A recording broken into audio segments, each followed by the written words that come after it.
A missão que me foi aqui confiada não é fácil, porque vocês já ouviram três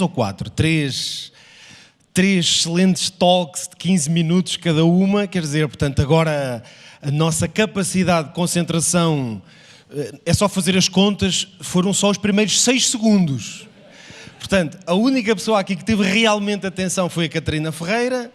Todos os outros só tiveram a tentar tirar-nos da estatística. Agora, imaginem eu que já venho aqui ao fim de 45 minutos. Ainda por cima, falar de um tema talvez menos pomposo, ou pelo menos talvez menos atual, imediato, mas ainda assim. Se estamos a falar para jovens universitários cristãos, adventistas do sétimo dia em particular, é evidente que compreender como é que nós podemos tornar real o evangelismo, ou seja, o nosso propósito de que o evangelho produza efeito na vida de outras pessoas, é evidente que isso é um desafio que nós temos que considerar. Portanto, eu vou apelar à atenção, à consideração dos universitários para refletirmos um pouco juntos. O que é que vamos fazer durante estes minutos? Vamos refletir sobre alguns conceitos de evangelismo, ok? Especialmente conceitos que saiam um bocadinho talvez do tradicional, não porque esteja errado, mas para se adaptar melhor à realidade do jovem universitário no seu campus. Vamos tecer algumas considerações muito rápidas, porque já muito foi dito sobre o mundo virtual e a utilização da mídia social. E pronto, finalmente vamos tentar sair daqui com alguns princípios ou até algumas ideias práticas de como fazer a ponte, ok, entre os princípios de evangelismo e a utilização do mundo virtual. Então, vamos avançar. A primeira consideração que eu vos queria fazer é, basicamente, desafiar-vos à ideia de que o evangelismo não é uma atividade. E para um jovem universitário, este conceito, na minha opinião, é absolutamente essencial. Nós estamos, talvez no contexto mais eclesiástico, ok, a realidade da igreja, muito habituados a pensar no evangelismo como uma performance. E evangelismo não é uma performance. Não é um número de resultados que são atingidos ou o tempo que eu posso contabilizar que passei a fazer determinada atividade. Eu estou, aliás, convencido que esta é uma das razões pelas quais o evangelismo, vamos dizer assim, tornou-se para muitos jovens um conceito e até uma prática pouco atraente. Porque nós medimos o evangelismo através da participação em atividades concretas a que chamamos evangelísticas. Elas podem acontecer num sábado à tarde, elas podem acontecer num sábado do ano especial que alguém decidiu meter no calendário, elas podem acontecer numa semana de conferências. E olhando para o evangelismo como uma atividade, isso é pouco atraente e, sobretudo, muito pouco adaptado à realidade de um jovem que passa a sua vida na faculdade, com os seus colegas, que tem que estudar para as frequências, que tem uma grande parte do seu tempo nas redes sociais. O evangelismo não tem que ser uma performance. Mas outra ideia, agora, a partir deste conceito, eu gostava que então tentássemos perceber o que é que podemos afirmar que é evangelismo? E eu vou desafiar-vos a 2 ideias, talvez um pouco fora da caixa nesse aspecto. Vamos olhar para Jesus e considerar Jesus como o exemplo supremo do que é a experiência do evangelismo, que não é apenas uma atividade ou uma performance. Os 2 conceitos, a partir dos quais depois vamos tentar fazer uma aplicação à nossa utilização das redes sociais, do mundo virtual, são os seguintes. Em primeiro lugar, o que é que Jesus fez? Ele tinha uma missão a cumprir e uma mensagem a transportar ou a passar. O que é que Jesus fez? Encarnou. Por isso, a primeira grande lição de evangelismo que nós aprendemos com Jesus é que o evangelismo é encarnacional. Ok? Isto quer dizer o quê? Que Jesus foi a mensagem e, portanto, ele encarnou a mensagem e a missão que tinha para cumprir. Deixem-me dar-vos um exemplo concreto. Eu tenho um livro que alguém me diz que é bom, ou eu li e reconheço que é bom e quero oferecer o livro. Num conceito de evangelismo encarnacional, o evangelismo não é o ato de dar o livro. Nem o livro propriamente dito. Porque se for o mero ato a performance de dar um livro, eu posso pagar, por exemplo, aos Correios, os Correios distribuem o livro e eu já cumpri o meu papel evangelístico. Assim, o conceito encarnacional é que o evangelismo não é o livro, é a mão. É a forma como eu assumo o papel que o livro tem na minha vida e a minha motivação ou encontrar o momento para entregar o livro não é porque alguém meteu num calendário que é naquele sábado à tarde que o livro tem que ser entregue, mesmo que essa pessoa seja o pastor Pedro Esteves, a dizê-lo, por exemplo, mas eu encontro o momento certo e a forma certa para que o livro produza o seu efeito. A questão, portanto, não é o número de livros que eu entrego, é o quão influente eu sou para que alguém queira receber o livro. Assim, quando o evangelismo é encarnacional, ele tem um potencial muito grande de ser frutífero. A segunda ideia que vos queria dizer sobre evangelismo, vou talvez em parte baseá-lo numa coisa que me disse aqui há dias um amigo, que achei bastante interessante.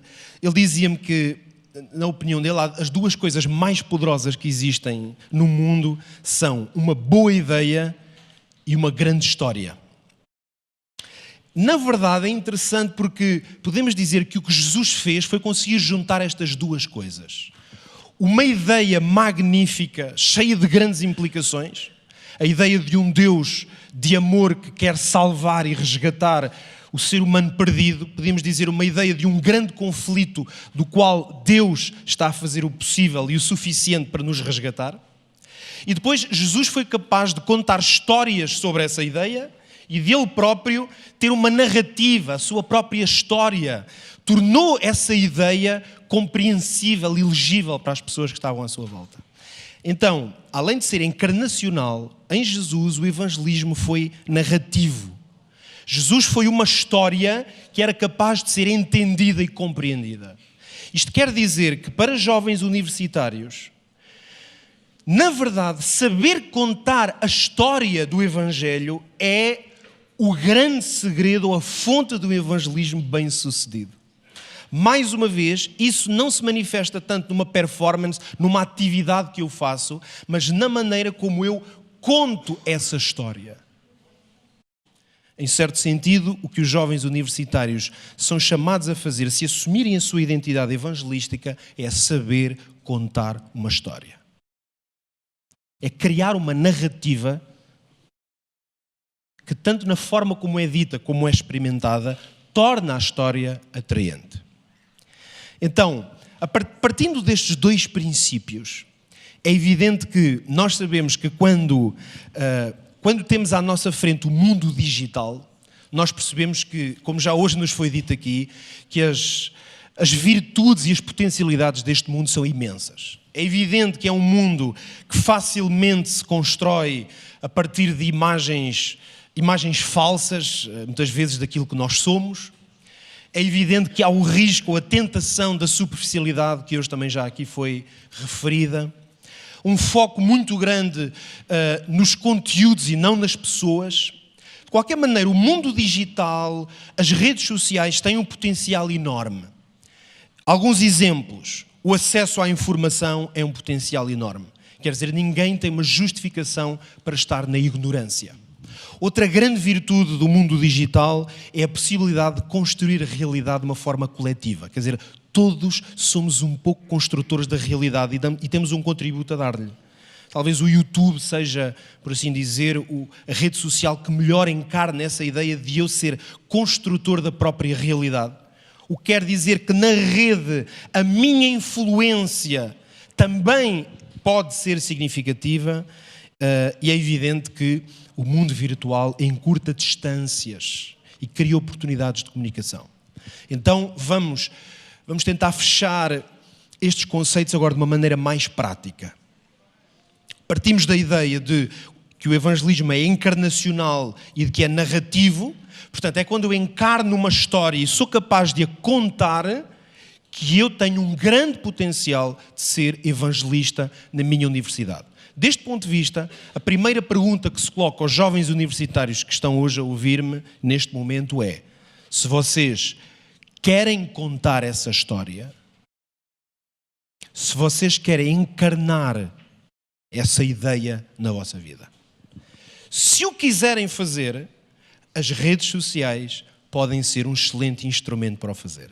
E então eu agora vou dar 4 sugestões sobre como utilizar as redes sociais de forma encarnacional e narrativa, ok?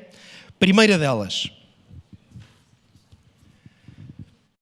Em inglês temos um termo que é muito difícil de traduzir, a maior parte dos universitários entende inglês, então eu vou dizer be relatable.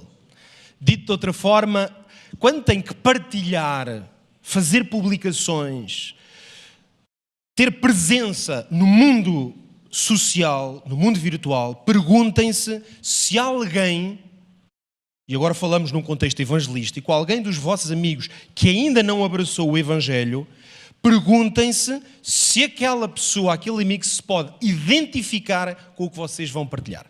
Eu vou dar um exemplo concreto.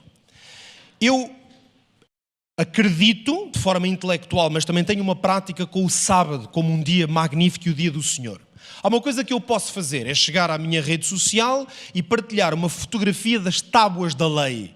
Até há umas que têm assim uma luz especial que incide sobre o dia do sábado.